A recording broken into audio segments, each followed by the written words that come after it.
He's been called a madman, a tyrant who's fighting this war in Ukraine for over a month now, simply to impose his will to dominate all of Europe.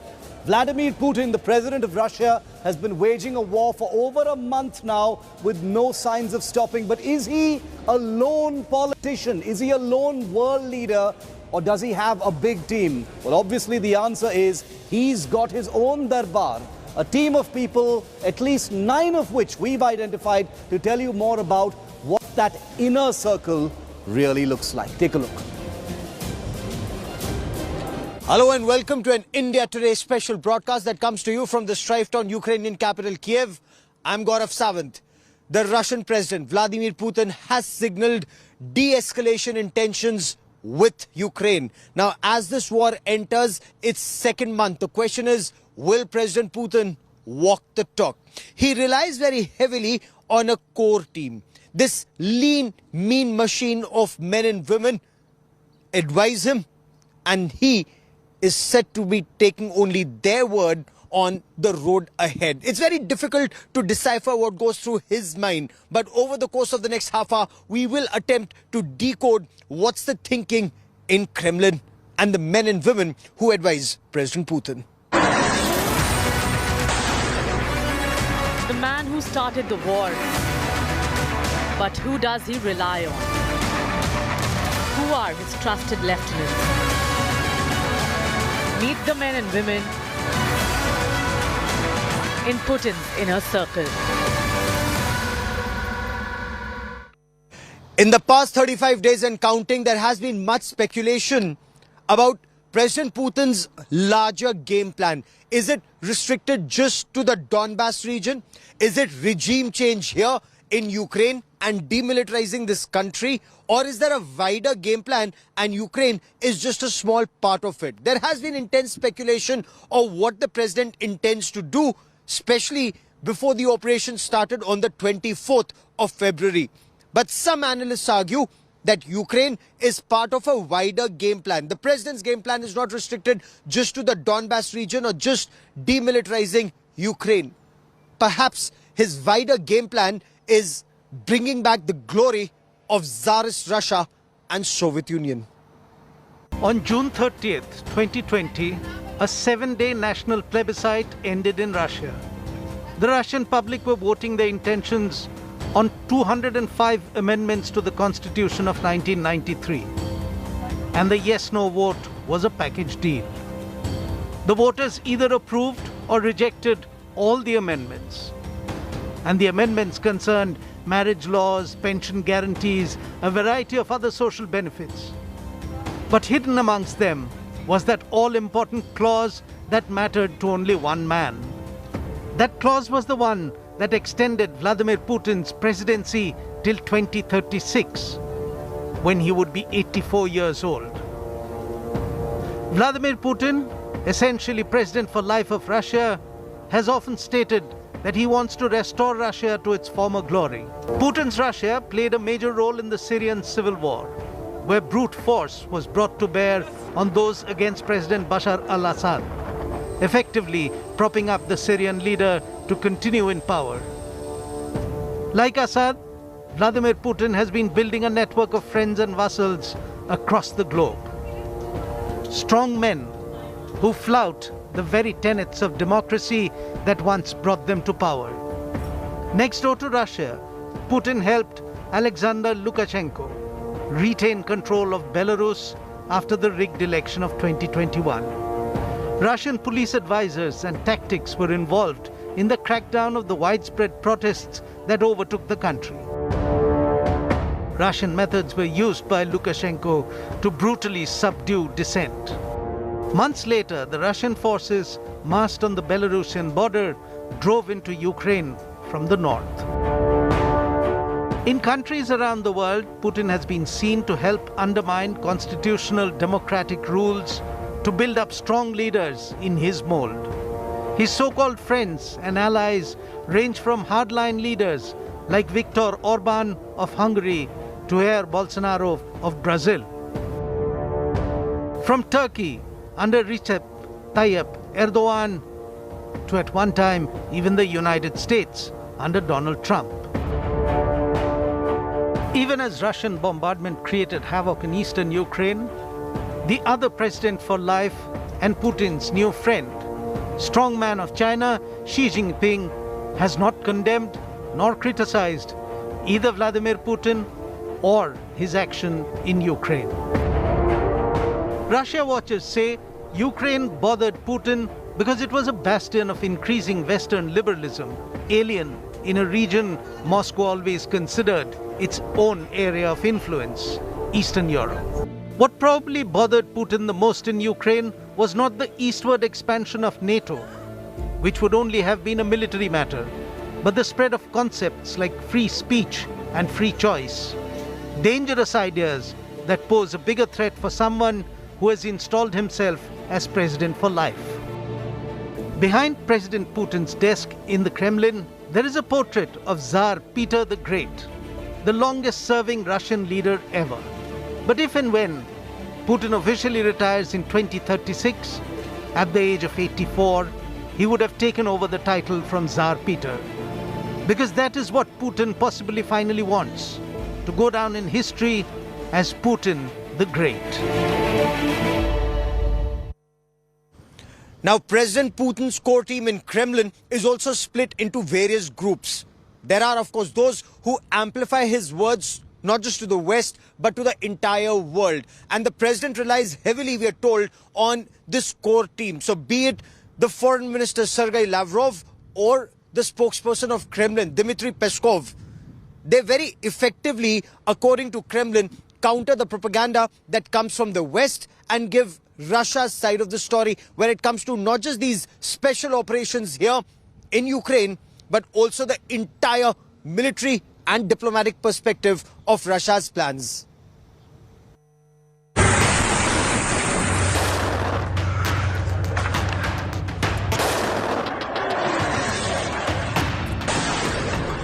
Losing war assets in Ukraine, bled by Western sanctions, fast turning a global pariah, and facing domestic fury.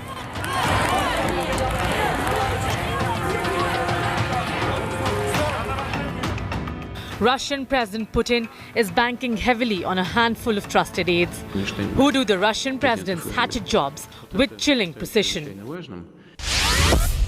Meet Putin's nuclear lieutenants. Kremlin spokesperson Dmitry Peskov and Russian Foreign Minister Sergei Lavrov, who regularly ramp up the impact of Russian assault in the West. Dmitry is a press secretary to the Russian president and the main protagonist keeping the nuclear pot boiling in the global media space, belting out chilling threat of using nukes if there is existential threat to Russia. Peskov himself took a massive hit after the invasion as EU, US, Australia and UK froze his assets. Foreign Minister Sergei Lavrov has seen a running diplomatic war with the West over invasion. At Putin's service since 2004, Lavrov has been accused of lying on Russian war to hide alleged war atrocities, railing against the West over its sanctions and even threatening NATO with direct war. Our Polish colleagues claimed ahead of the upcoming NATO summit that the peacekeepers must be sent there. I hope they understand what are they talking about. It will lead to the direct clash between the Russian and NATO armed forces that everyone has not only tried to avoid, but said should not take place in principle. Ukraine is probably... Apart from sanctions on Lavrov himself, the West has also targeted his stepdaughter, Polina Kovaleva. Polina, who has a multi-million-dollar property in Kensington in West London, has been sanctioned. Bureau Report, India Today. Now, some in the West have argued that President Putin is an autocrat and that he does not take any advice. But India Today has reason to believe that the president has a very loyal band of advisors, both military, civil, diplomatic, and he does, as a former spy master, take multiple inputs from every quarter and then arrives at a decision. And once he arrives at a decision, the army is tasked to execute his orders with clinical precision. We now get you more on the president's core team.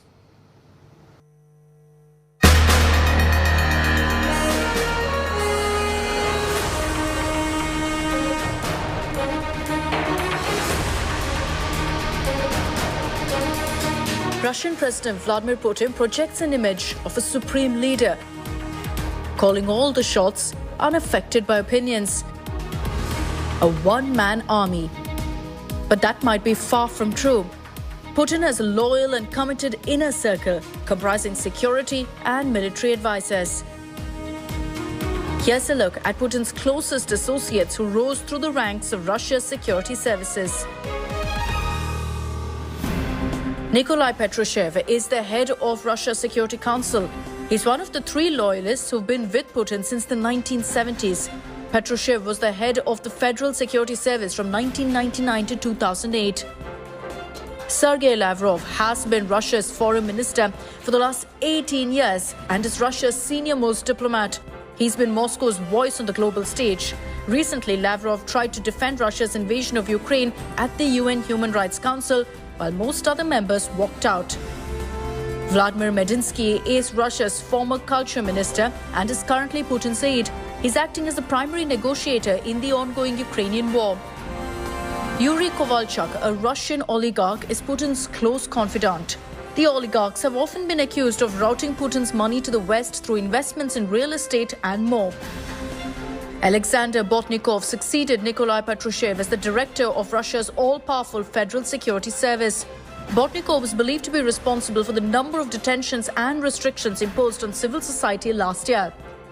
Sergei Naryshkin has been the director of Russia's Foreign Intelligence Service since 2016.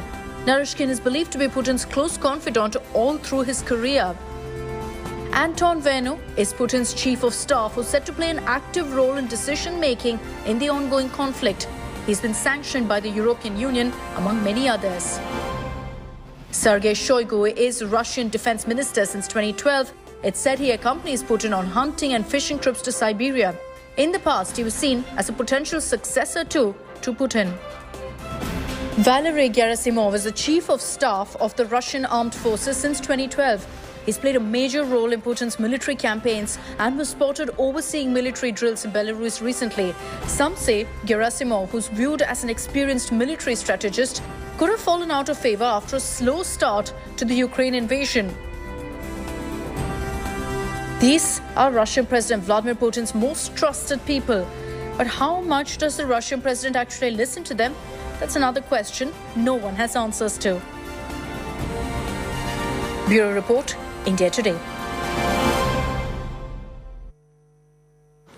This war is being fought at multiple levels. It's being fought on ground, in the air, at sea, in cyberspace and in digital space. And this is a war which is actually being fought for every inch of territory and to control the narrative, to control the mind space. While internet and social media are flooded with videos from Ukraine, we now introduce you to those 4 women who are trying to give the Russian side of the story, the Russian perspective of this conflict. Meet the 4 women who are leading the war in cyberspace.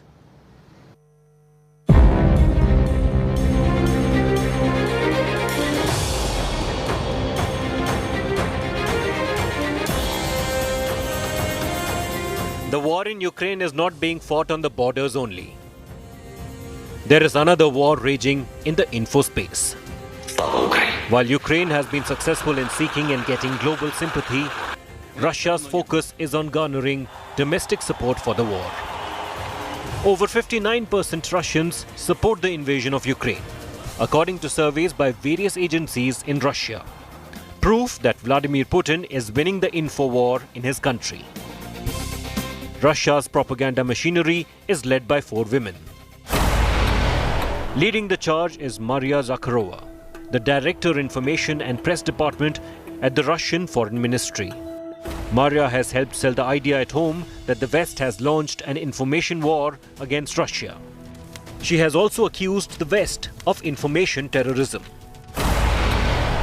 Next on the list of propaganda crusaders is Editor-in-Chief of Russia Today, Margarita Simonyan. Margarita is sanctioned by the European Union for promoting a positive attitude to the annexation of Crimea and the actions of Ukrainian separatists. Another key Russian figure in the info war is Maria Butina. In 2018, Butina was accused in the US of being a Russian spy. She was sentenced to 18 months in prison. 9 months later, she was extradited to Russia. Butina was elected as a member of the Duma, the lower house of Russia's Federal Assembly. The last on the list is Valentina Matvienko, a Russian senator and the Speaker of the upper house. Born in western Ukraine, Matvienko has justified Russia's actions, saying that the invasion is the only way to end this brotherly war. While the West has imposed various sanctions to curb the spread of Russian propaganda, but the truth is, Russia doesn't have to sell the war globally to keep it going. It just has to sell it to its citizens. Right now, Russians seems to be buying Vladimir Putin's war. Bureau Report, India Today. Now, a key ally of the Russian president in this war on Ukraine is Chechen leader Ramzan Kadyrov. Now, this name strikes fear in various battlefields. And why? Ramzan Kadyrov was in Mariupol. You've seen the death and destruction caused in the street battles in Mariupol. Of course, there were a series of missile and rocket strikes and tank battles, but there were also pitched battles for control of every street. And that is where Ramzan Kadyrov and the Chechen fighters have played a key role. So who is Ramzan Kadyrov? Why are human rights activists up in arms just at the mention of his name? Our next report tells us more. Ramzan Kadyrov, the man who rules Chechnya with an iron fist. Handpicked by Vladimir Putin for the top job. Someone who wrestles crocodiles with bare hands. Known as Putin's attack dog, Kadyrov has landed in the near-fallen city of Mariupol, where the dreaded Chechen fighters continue their deadly assault. The Chechen warlord is likely to finalize the strategy for his fighters in Mariupol. Kadyrov portrays a macho image of himself, frequently posing with guns and military garb. He has never shied away from flaunting his opulent wealth. A known tyrant who stops at nothing.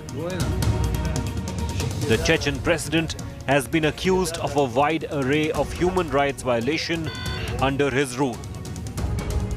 Kadyrov has been accused of ordering torture and extrajudicial killings, along with a string of assassinations of Russian journalists and human rights activists. A number of his Chechen critics who sought asylum abroad were attacked or killed even on foreign soil. Kadyrov imposes regression through violence in Chechnya, where he ordered women to be shot at with paintballs for not observing the Islamic dress code, even urging men to block their wives from using WhatsApp.